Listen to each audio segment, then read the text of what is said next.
그래서 오늘은 성령님은 누구이신가? 라는 제목으로 한번 하나님의 말씀을 시작해 보도록 하겠습니다. 성령님은 누구이신가? 우리가 하나님, 그래도 많이 들어봤잖아요. 그리고 예수님도 마찬가지예요. 하나님이라는 분은요, 우리가 이 세상을 만드셨어요 라는 설교를 할 때 가장 많이 쓰는 표현이 하나님입니다. 하나님이 말씀하시니, 예수님도 이 땅에 오셨기 때문에 그분에 대해서도 많은 증거자료를 비롯해서 많은 이야기들을 우리가 합니다. 하지만 이 성령님이라는 부분이 애매해서 이것을 모르는 조직은 이단으로 빠지게 됩니다. 왜? 애매한 부분이 있거든요. 그래서 성경을 바로 알아야 되는 부분이 여기 있습니다. 그리고 성령님은 어떤 역할을 하시는지 우리가 이거를 바로 배워야 바른 성령님이구나 라는 것을 알 수가 있어요. 자, 목사님의 어린 시절 얘기를 한번 해보도록 하겠습니다. 목사님도 교회에서 아주 재미나게 아주 신나게 살아가는 아주 개구쟁이 고등학교 학생이었습니다. 교회에서 발표회를 한다거나 이러면 교회 분들이 저희 또래 친구들이 나오는 걸 기대할 정도였어요. 얼마나 재밌었겠어요. 저희 신앙 친구들끼리 나와서 공연도 하고 연극도 하고 막 이러면 교회 전체 분들이 막 기대할 정도로 그만큼 저는 재미나게 교회 생활을 했어요. 그리고 교회에서도 예쁜 사랑을 참 많이 받는 청소년이었고요. 잘 놀고. 근데 문제는 뭐였냐고요? 바로 이거였어요. 어렸을 때부터 또 다녔던 그 교회를 여러분들이 이제 고3인 정도가 이제 나중에 되면 느낄 거예요. 대학이라는 곳을 선택하게 되면서 그 교회를 떠나게 됐습니다. 그래서 정들었던 그분과 떠나고 어떤 낯선 지역, 낯선 곳에 가서 내가 개척하는 삶이 주어지는 거예요. 부모님도 없었어요. 기숙사 생활을 해야 됐기 때문에. 그리고 교회도 새로 정해야 됐었어요. 그러다 보니까 20살 갓 들은 나는요, 너무 어렸던 거예요. 가서 보니까 교회를 정해야 되는데 어디로 가지? 이쪽 교회로 갈까? 정말로 밖에 나와서 보이는 십자가만을 바라보면서 저 교회를 갈까 저 교회를 갈까 이런 단순한 생각. 더 말해서 목사님은 다 좋은 목사님인 줄 알았고요, 모든 교회는 다 좋은 교회인 줄 알았어요. 교회에서 하는 건 모두 바른 건 줄 알았고요, 목사님이 말하는 그 말씀은 무조건 순종해야 되는 줄 저는 알았거든요. 그것만 배웠어요. 그러니까 저는 더 나아가서 성경 말씀을 보고 이건 아닌 것 같은데 라는 판단이 아니라 내가 청소년 고등학교 3학년 때까지 배워왔던 건 목사님께는 순종해야 돼, 교회에서는 열심히 일해야 돼, 요걸 배운 거예요. 근데 요게 잘못됐다는 거예요. 그래서 저는 여러분들이 무조건 저에게 순종하세요, 무조건 교회 일 열심히 하세요, 저는 안 그럽니다. 하나님의 말씀을 바르게 깨닫는다면 그것이 하게 되어 있는 것이지, 순종만 하다 보면 목사님과 같은 큰 실수, 좀 돌아가는 어떤 것들을 경험하기 때문이에요. 게다가 어떤 믿음의 좋은 선배님들이 이 교회는 좋은 곳인가요? 이건 바른 것인가요? 말해주는 사람도 솔직히 없었어요. 물론 저도 묻지도 않았었지만. 그러다 보니까 이상한 교회를 만난 거예요. 대학이라는 곳에 가서 아무도 없는 곳에서 나 스스로의 믿음을 지키면서 이제 살아야 될 때가 온 거예요. 여러분들은 그래도 지금 누군가의 보호 아래서 믿음 생활을 많이 할 거예요. 근데 그분들이 없다고 이제 생각해 보세요. 그러면 그곳에서 나 스스로가 옳고 그름을 판단해야 되고요, 다니엘이 했던 것처럼 아닙니다, 저건 못합니다 라고 말할 수 있는 여러분들의 자아가 성성이 돼야 성숙한 그리스도인으로 가고 있다는 거죠. 근데 목사님이 그게 없었다니까. 그러다 보니까 어떤 교회를 갔는데 목사님이 사람들을 막 쓰러뜨리는 것도 막 하는 거야. 장풍을 쏘는 거야. 이런 얘기 들어봤어요? 사람이 서 있어요. 일어나 보세요. 일어나 보세요. 잠깐만, 일어나 보세요. 그러면 목사님이 일어나서 어떻게 일어나세요? 정말로 그 사람이 이렇게 쓰러진다고요. 근데 이게 잘 보세요. 나 빼고 다 그렇게 한다고 생각해 보세요. 앉아주세요. 나 빼고 다 쓰러진다고 생각해 보세요. 내가 그 교회에 갔는데 그러면은 내가 이상한 사람인 거야. 내가 이상한. 그러다 보니까 나는 이게 하나님의 능력을 내가 지금까지 몰랐던 것인가? 이런 거구나. 이런 거에 대해서. 그러니까 성경이 그럼 그걸 정말로 말하고 있는가를 내가 보면 알 거 아니에요. 우리는 교회를 믿습니까? 성경을 믿습니까? 성경을 믿는 거예요. 그러면은 내가 그럴 실력이 있었더라면, 내가 무지했단 말이에요. 알지를 못했단 말이에요. 그냥 착하게만 자라고 밝게만 자랐어요. 성경에 대해서는 너무 몰랐던 거죠. 그러다 보니까 성경을 보려고 하지 않고 어떻게 하면 나도 쓰러질까. 또 얼마나 목사님이 성실하게 교회를 다녔겠습니까? 심지어는 나중에 그 목사님이 이렇게 쓰러뜨리면 받아주는 역할을 내가 했습니다. 그러면서 나는 목사님을 도와주는 멋진 사람이야. 요게 생기는 거예요. 많은 사람들이 요거에 착각하는 거예요. 그래서 어떤 목사님 오른팔이 되고 왼팔이 되면 나도 능력자 있는 것처럼 나도 어떤 이런 걸로 착각하는 사람들입니다. 그리고 믿음은 간단하게 보지 않고 믿는 게 진짜 믿음인 건데, 이상한 교회 가보면 보이는 거를 자꾸 해줘. 보이는 거. 이상한 거 보이는 거 막 뭐가 막 일어나야 되고요. 병든 자가 일어나야 되고요. 막 요런 거를 계속 조정하는 거야. 계속. 그거를 근데 몇 년간 했을까요, 목사님? 2년간. 군대 가기 전까지. 왜? 어느 누군가가 나를 좀, 현웅아, 거기 좋은 교회 아니야 라고 말해주는 사람이 정말로 있었으면 좋았을 텐데, 없다 보니까, 나도 모르다 보니까 그 기간 동안에 얼마나 엉뚱한 짓을 했겠습니까? 잘못된 누구를 만나? 목사님을 만나서. 그러니까 여러분들이, 그래서 목사님이 강조하는 게 돌아가지 말라고요. 어떤 친구들이 이런 게 있어요. 이런 거예요. 여러분, 술 담배 하지 마세요. 몸에 안 좋아요. 이렇게 그냥 정말 말해줘도, 에휴, 술 담배가 좋은지 안 좋은지 저는 경험해 볼랍니다. 그게 얼마나 자기 인생에 마이너스인지 아세요? 물론 이걸 하다가 5년 뒤, 10년 뒤에 끊으면 다행이에요. 못 끊는 사람이 대부분이고, 5년 뒤, 10년 뒤에 끊는다 할지라도 그만큼의 시간 낭비, 몸의 상처는 어떻게 할 거냐고. 그래서 목사님이 바라는 건, 내가 인생의 선배로서 이렇게 했던 부분들이 있다면 여러분들은 이렇게 왔으면 좋겠어요. 그래서 목사님보다 더 멋지고 더 하나님께 인정받는 그리스도인으로 성장하길 바란다는 겁니다. 보도록 하겠습니다. 그러면 성령님은 누구신가? 성령님은요, 인격체세요.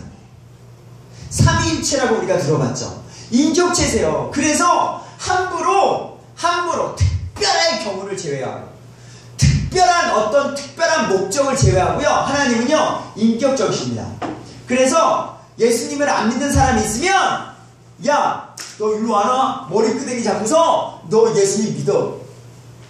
너 예수님 믿어야 천국 가는 거야 하면서 그냥 막 머리끄댕이 잡으면서 막 이렇게 안 하신다는 거예요. 기다리시는 거예요.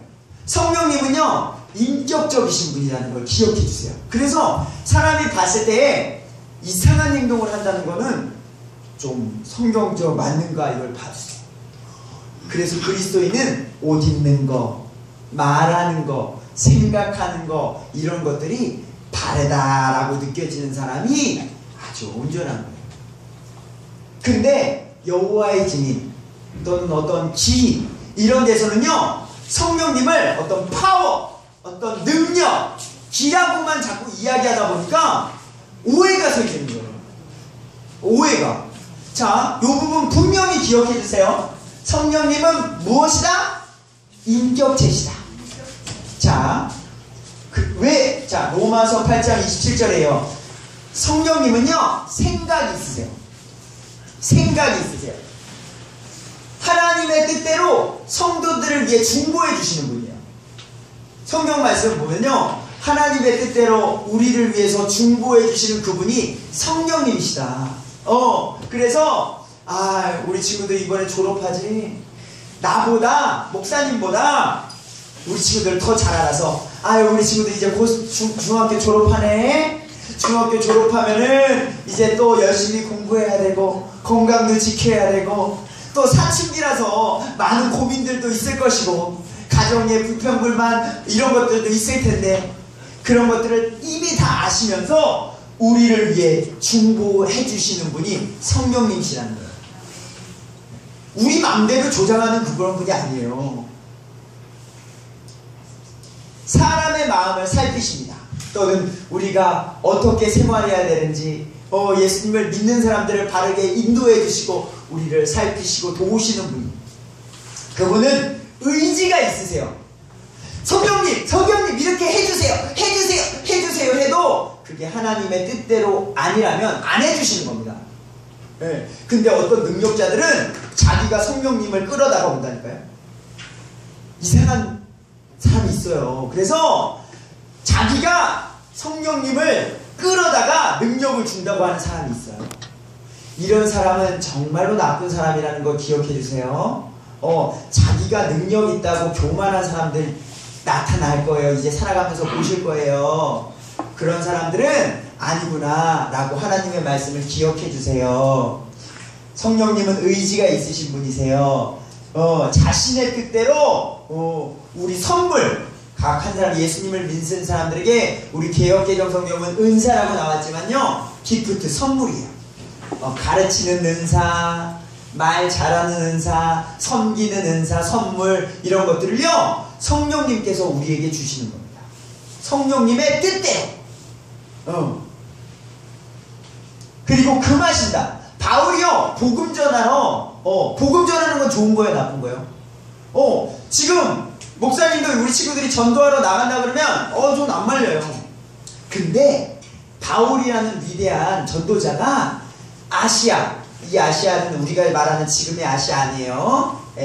성경지방 소아시아 이쪽 지방에 전도하러 갈 때에 그걸 막으셨다니까요. 그건 하나님의 뜻이 아니야. 아직은 복음이 그쪽 지역으로 가는 게 아니야. 그래서 성령님은요 막으시는 거예요. 의지가 있으신 분이라는 거예요. 근데 어떤 사람은 기도를 할 때에 들어주셔야 합니다. 들어주십시오. 내가 100번 기도하면 들어주시겠습니까? 좀 요런 식의 어떤 이런 것들은 좀 아쉽다라는 거 기억해 주시면 되겠습니다. 더 나아가 볼게요. 이번에는요 허용하십니다. 이번에는 마케도니아 지역 쪽에 복음을 전하는 것을 이제는 허락하십니다. 그래서 이 모든 것들이요 하나님의 뜻 가운데 있다는 것을 기억하셔야 된다는 거예요. 그리고 말씀하십니다. 빌립에게, 베드로에게, 안디옥 성도들에게, 7 교회에게 성령께서 또 말씀하시는 사건이 성경에 기록되어져 있습니다. 그리고 요거 하나 있어요. 시대를 구분해야 되는 게 이따가도 나오는데요. 자, 구약시대에는요 구약시대예요. 구약시대. 그리고 성경이 완성되기 전 AD 90년 AD 90년에 이 성경이 완성됐거든요.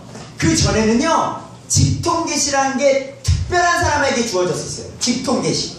그래서 직접 하나님의 영이 우리에게 들어와서 모세를 통해서 여호수아를 통해서 하나님의 말씀을 전하는 일이 그때 당시엔 있었단 말이에요.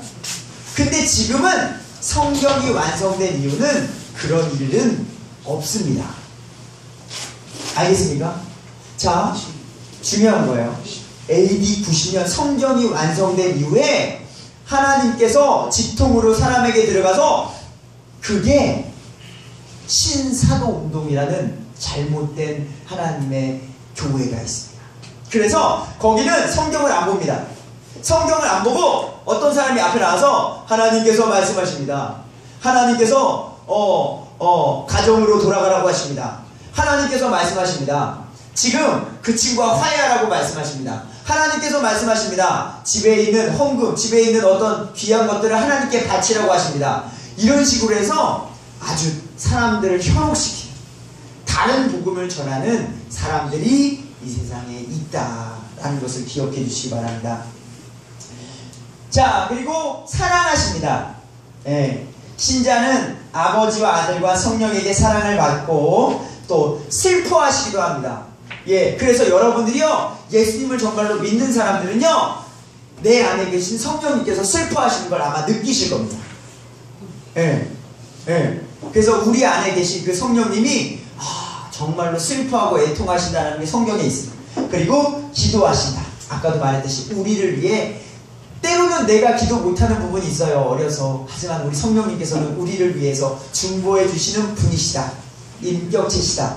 이 중요한 포인트 기억해 주시면 되겠습니다. 중요한 겁니다. 자, 어떻게 성령님을 만나는가? 성령님, 어떤 분은요, 이거 참 애매한 거예요. 하나님을 믿고 예수님을 믿습니다. 근데 성령님은 언제 오세요? 이렇게 막 물어보는 친구들을 안타까워서 그래요. 성령님은요, 그냥 시간이 없어서 예수님을 나의 구주, 나의 하나님으로 고백할 때 성령님께서는 여러분 안에 내주하시게 돼요. 이게 성경의 원리예요. 자, 예수님이 날 위해 십자가에서 죽으시고 부활하셔서 나의 죄를 모두 사해 주셨습니다 라고 진정으로 믿으십니까? 그러면 여러분들 안에 성령님은 계시는 거라고요. 근데 이걸 모르면 예수님은 내가 믿긴 믿는데, 성령님 와주세요, 성령님 와주십시오, 성령님 오시면 어떻게 됩니까? 라고 자꾸 말하는 혼란을 겪게 되는 거죠. 성령은 예수님을 믿는 그에게 성령님이 오신다 라고 말하고 있습니다. 자, 보세요. 요한복음 14장 6절. 내가 아버지께 구할 터인즉 그분께서 다른 위로자, 이게 성령님과 같은 단어입니다. 위로자를 너희에게 주사 그분께서 영원토록 너희와 함께 거하게 하시느니라. 여기서 중요한 게 위로자, 성령인 게 영원토록. 예수님을 믿는 사람은 성령님께서 임하신다는 걸 믿으시길 부탁합니다. 자, 더 근거를 대보도록 할게요. 요한복음 16장 7절. 그럼에도 불구하고 내가 너희에게 진실을 말하노니, 내가, 예수님이요, 예수님이 떠나가는 것이 너희에게 유익하다. 내가 떠나가지 아니하면 위로자께서 너희에게 오지 아니하시리라. 그러나 내가 떠나면 내가 그분을 너희에게 보내리라. 예수님은요, 완전한 하나님이시죠. 근데 완전한 인간이에요. 그러다 보니까 예수님이 지금 여기 계시면 저쪽의 것은 어떻게 하냐? 예수님이 이 나라에만 계시면 다른 나라에는요 어떻게 하십니까? 하지만 성령님은 무소부재하신, 어느 곳에나 계신, 육이 없으시기 때문에 가시는 것이 우리에게 유익하다. 또 말합니다. 사도행전 2장 38절. 이에 베드로가 그들에게 이르되 회개하고 너희 각 사람이 예수 그리스도의 이름으로 침례, 성경은 침례죠, 물속으로 들어가는. 근데 우리 개역은 세례라고 나와 있고요. 침례를 받아 죄인의 사면을 얻으라. 자, 예수 그리스도의 이름으로 나는 죄인입니다. 내가 죄인이었으나 예수님을 인해서 새롭게 태어났습니다. 그게 침례, 세례의 의미예요. 내가 죽었으나 다시 살아나게 되었습니다, 예수님으로 인해서. 그 고백한 사람은 그리하면 너희가 성령님을 선물로 받으리라. 아멘. 그러니까 앞으로 예수님을 믿는다 하는 사람들은 성령님 내게 와주세요, 이런 거 기도하면 된다 안 된다? 안 된다. 내가 여기 있는데 왜 자꾸 오라 그러니? 이러신다는 거예요. 알겠죠? 생각해 보도록 하겠습니다. 예수님을 믿고 성령님이 내주하신다. 그러면 죄를 지으면 떠나가실까요? 목사님이 진짜 아는 친구하고 이거 갖고서 논쟁을 합니다. 그 친구는 목사님이 말하는 이상한 교회를 다니거든요. 예수님은요, 아까도 말했지만 영원히 떠나지 않겠다고 얘기하셨어요. 근데 그런 사람들이 오해하는 게, 왜 오해하느냐? 쉽게 성경에 많은 증거들이 있지만 여러분들이 찬양 알죠? 정결한 마음 주시옵소서 오 주님, 정직한 영을 새롭게 하소서. 나를 주님 앞에서 멀리하지 마시고 주의 성령을 거두지 마옵소서. 성령을 거두지 마옵소서. 성령님 거두지 마옵소서. 하나님 성령님 떠나가지 마세요. 이런 찬양을 우리가 하다 보니까 성령님을 거두어 가시는 줄 안다는 거죠. 근데 이게 왜 잘못됐느냐? 지금 시대에 이거는 다윗이 했던 시편 내용이에요. 그거는 시대가 어느 시대예요? 지금 신약이에요? 구약이에요? 구약 시대예요. 예수님이 죽기 이전 시대예요. 그때에는 성령님이 우리에게 오셨다가 가셨다가 했다고요. 죄를 지으면. 구약 시대는 그랬다고요. 그래서 죄를 지으면 구약 시대 사람들은, 유대인들은 성막으로 가서 비둘기, 양, 염소 같은 거 가지고 가서 내가 죄를 졌습니다 하고서 죄 고백을 해야 된다고요. 죄 지을 때마다. 근데 히브리서 신약시대의 내용이 뭐예요? 대제사장이신 예수.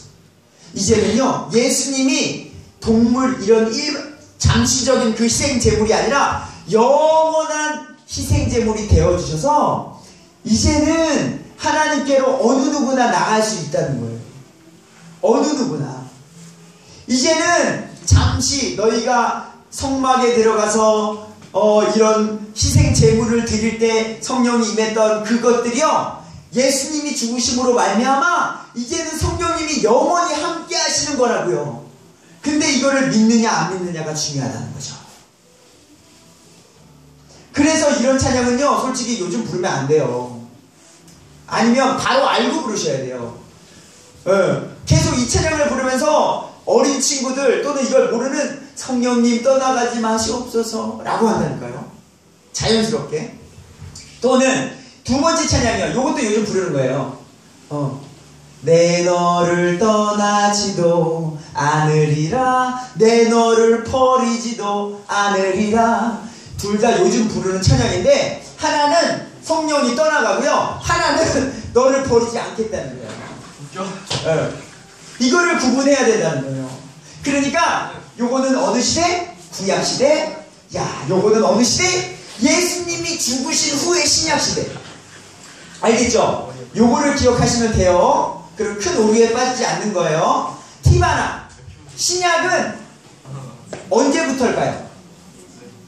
우리 지금 여기 성경책도 신약과 구약이 있잖아요. 마태복음부터 신약이라고 나오잖아요. 언약. 뉴 테스터먼트. 새로운 언약. 이거거든요. 근데 역사적으로 정말 한 건 예수님이 십자가에 지시는 그때부터 신약 시대가 열리는 거예요. 그래서 성경을 보실 때 예수님 십자가 지신 사건 전에는 놀라운 이적들, 기적들이 그래서 있는 거예요. 근데 사람들이 오해를 해서 여봐라, 여기도 놀라운 이적과 기적이 여기 있지 않느냐. 그거는 엄밀히 따지면 구약시대이기 때문에 그렇다. 그럼 제가 너무 나가기 때문에 여기까지 하도록 하겠습니다. 시대 구분을 해라. 여기까지만 기억해 주십시오. 자, 로마서 8장 33절에서 39절이에요. 그럼 우리가 죄를 지으면 성령님은 떠나가시는가? 근데 제가 아는 분은 떠나간대요. 떠나간대요. 죄를 지으면 성령님이 떠나간다는 거예요. 근데 성경이 뭐라고 있는지 보세요. 성경을 우리가 믿는 사람들이라면, 자, 다는 안 읽을게요. 누가 하나님이 선택하신 자들은 무슨 일로 고소하리요? 자, 예수님을 믿기로 내가 작정했습니다. 하나님, 나는 죄인입니다. 근데 그 사람을, 그래서 하나님이 잡아둔 사람을 선택하신 자는 무슨 일로 고소하리요? 야, 너 예수님을 믿고 난 뒤에는 그렇게 살면 안 되지. 나 이제 떠나갈 거야. 성령님이 너 진짜 회개했구나. 그래, 내가 잡아줄게. 너 또 죄 짓는 거야?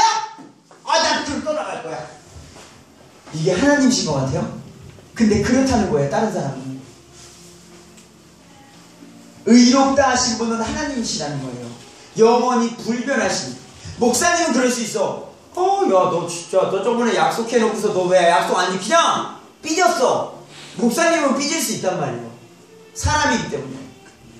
하나님은 안 그러시다. 자, 35절. 누가 우리를 그리스도의 사랑에서 떼어놓으리요? 환난이나 공경이나 핍박이나 기근이나 벌거벗음이나 위험이나 칼이야. 이런 것도, 그 어떤 것도요, 하나님의 사랑 안에서 끊을 수 없다. 그래서 은혜다. 그래서 은혜다. 내가 확신하노니 사망이나 생명이나 현재 있는 것들이나 장래에 있는 것들. 자, 그러니까 장래에 있는 것들이요. 목사님도 죄로 따지고 보면 얼마나 많은 죄를 졌겠습니까? 여러분들한테 고백하도록 하겠습니다. 앞으로 목사님은 아무 죄도 짓지 않겠습니다! 라고 말할 수가 없습니다. 나는 그럴 수 없어요. 제가 목사지만요, 저 어떻게 달라질지 모르는 사람이에요. 예. 저도 어떻게 제가 굶주림 앞에, 놀라운 유혹 앞에 어떻게 넘어질지 모른다고요. 예. 하지만 그 장래의 일까지도 우리 하나님께서, 예수님 성령님께서 내가 너를 보호해줄게, 봉인해줄게, 어느 누구도 너를 빼앗아갈 수 없다라고 이렇게 말해주셔서 감사하다고요. 그래서 이 말씀을 기억하면서 죄와 멀어지려고 하는 거라. 근데 하나님께서 야, 너 거기까지만 안 지키면 넌 끝장이야 라고 말한다면 어느 누가 하나님께로 오겠냐는 말입니다. 마지막입니다.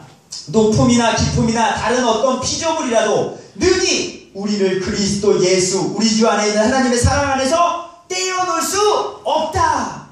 성경은 이렇게 말하고 있는데 왜 안 믿는 사람들이 있을까요?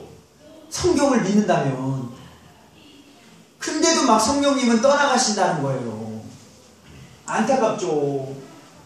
자, 그러면 마지막 성령님을 만난 후에 일어나는 많은 증거들이 있어요. 자, 사도행전의 7가지 사례들이에요. 오순절날 유대인들이 베드로가 하나님의 말씀을 선포했을 때 마음에 찔림이 생긴다는 거예요. 하나님의 말씀을 여러분들이 들었을 때에 어떠한 찔림이라는 게 좀 있다. 그러면 여러분들에게 성령님이 계시구나 라고 느낄 수가 있어요. 또는 여러분들이 나쁜 짓을 했을 때에 물론 도덕적 양심도 될 수 있겠지만 예수님을 믿는 사람들이라면 야, 내가 이걸 해도 될까? 내가 이 나쁜 짓을 해도 될까? 라는 생각이 든다는 거죠. 두 번째, 에디오피아 내시가 이사야의 글, 지금 여기 나온 이사야의 글을 읽으면서 스스로 이 성경을 보는 거죠. 그러면서 죄를 깨닫고 돌이키게 돼요. 그래서 성경 말씀을 배우게 되는 사건. 다소의 사울, 지금 우리의 바울이죠. 자, 다메섹 도상에서 사울아 사울아 누구십니까? 네가 박해하는 핍박하는 예수라. 그때 예수님을 만나서 예수님, 그럼 내가 어찌해야 됩니까? 회심하는 사건이 일어나게 되는 거예요. 성령님 가운데. 자, 고넬료와 이방인들. 자, 사도행전 10장 이전에는요, 유대인들만 예수님을 믿고 하나님을 믿는 일이 있었어요. 근데 첫 예수님을 믿는 이방인 사건, 고넬료의 구원, 빌립보 간수, 바울을 지키던 군인입니다. 군인, 철창 안에서 군인. 근데 지진이 일어나면서 옥문이 열렸어요. 근데 베드로는 도망가지 않았어요. 이 모습을 보고 그 간수가 베드로와 그 동역자의 모습을 보고서 내가 어찌하면 구원을 얻을 수 있습니까? 어찌하면 되겠습니까? 라고 물었을 때 주 예수를 믿으라. 그리하면 너와 내 집이 구원을 얻으리라. 뭐 이런 말씀들이 있었던 것. 벨리스 총독 앞에서 하나님의 말씀을 들었을 때 덜덜 떨게 합니다. 여기서는요, 바울은 어떤 죄인이었어요. 죄는 없었지만 죄인처럼 갑니다. 근데 그 총독 앞에서 하나님의 말씀을 단호하게 선포하니까 그 사람이 하나님의 말씀을 듣고 어떻게? 덜덜덜덜덜 떨었다는 거예요. 덜덜덜. 하나님의 말씀은 그래서 능력이 있고 힘이 있는 거예요. 그리고 마지막 아그리빠 왕도 내가 너의 말을 듣고 바울의 말을 듣고 거의 크리스찬이 될 뻔했구나.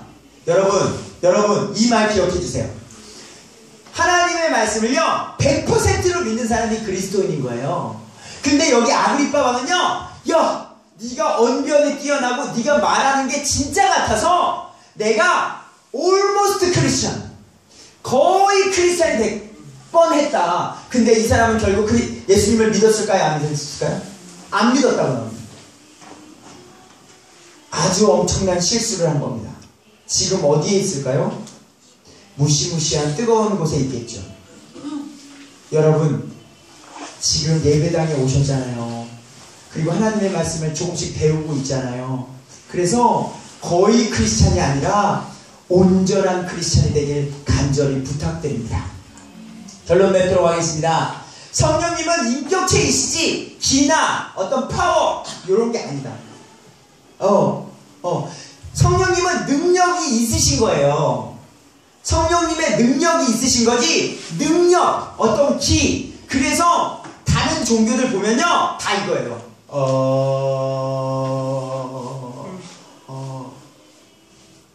그래서 실질적으로 공중부양이 되기도 합니다. 진짜로 된다니까요. 진짜로 공중부양이라는 것도 되고요, 이적 같은 것도 일어나요. 모세가요, 바로 앞에 갔을 때 어떻게 했어요? 지팡이를 내려놓으니까 그 지팡이가 어떻게 됐죠? 뱀으로 변했어요. 근데 그것들을 누가 했어요? 그 점술사들도 했어요. 그 점술사들도 이걸 놓으니까 뱀으로 변한다니까요. 신기한 것들을 볼 수 있어요. 목사님이 그랬듯이요, 뭐가 있는 것 같은데? 사람은 눈으로 보는 거에 현혹되거든요. 그래서 거기가 진짜인 줄 알았거든요. 근데 성경엔 그런 게 없더라고요. 네, 바로 보게 된다면, 자, 비정상적인 행동을 보게 된다면 의심을 한번 해보시라. 그리고 믿음의 사람한테 꼭 물어보셔야 돼요. 예수님을 믿음으로 성령님은 한번 내 안에 내주하시며 본인 되십니다. 이게 얼마나 놀라운 은혜인지 아셔야 돼요. 예수님 믿고 나서도 성령님을 어떻게 또 믿어야 되지라는 착각하시면 안 돼요. 예. 그리고 이제 나를 떠나지 아니하신다. 나를 떠나지도 버리시도 아니하신다. 라는 하나님의 말씀입니다. 예. 자, 이 말씀을 꼭 기억하셔서 어려울 때에, 여러분들에게 시험과 문제가 나타났을 때에 지혜롭게 믿음으로 대처하는 다니엘과 세 친구와 같은 우리 친구들이 되길 간절히 바라겠습니다. 기도하도록 하겠습니다.